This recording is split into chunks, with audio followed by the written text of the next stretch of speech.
Acest tip își va lua cea mai mare țeapă cu un apartament în Military Residence. După cum v-am obișnuit, acest tip sunt chiar eu.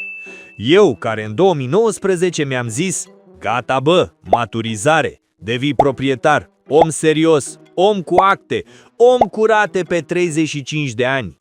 Ca așa e la români, nu ești adult până nu se leagă banca de tine mai tare decât te-a legat vreodată vreo relație. Și logic, eu stând în București, nu aveam bani de sector 1, nici de sector 2, nici de sector 5, cu tot cu șobolani incluși în preț. Singura zonă unde mă încadram bugetar era Military Residence, sau mai bine zis, Coșmar Residence. Mă duc, vezi, Doamne, să aleg apartament. Primul. Intru, mirosea mucegai combinat cu parfum de cameră ieftin.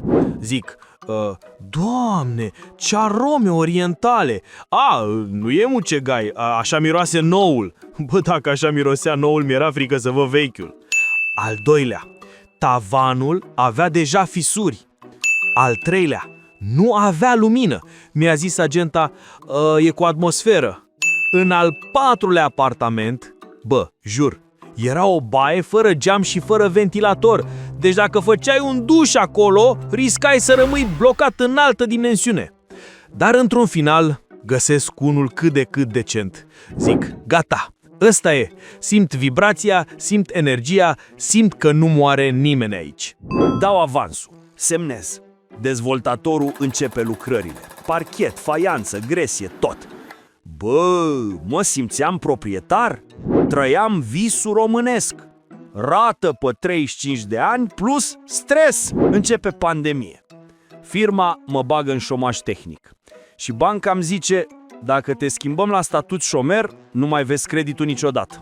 Deci eram pe timp. Aveam câteva zile să finalizezi tot. Și într-o dimineață mă sună dezvoltatorul. Domnul Pixeloni, e gata apartamentul. Trimite banca evaluatorul diseară. Zic, bă, e timpul. Mă duc la apartament. Intru în bloc. Urc scările. Deschid ușa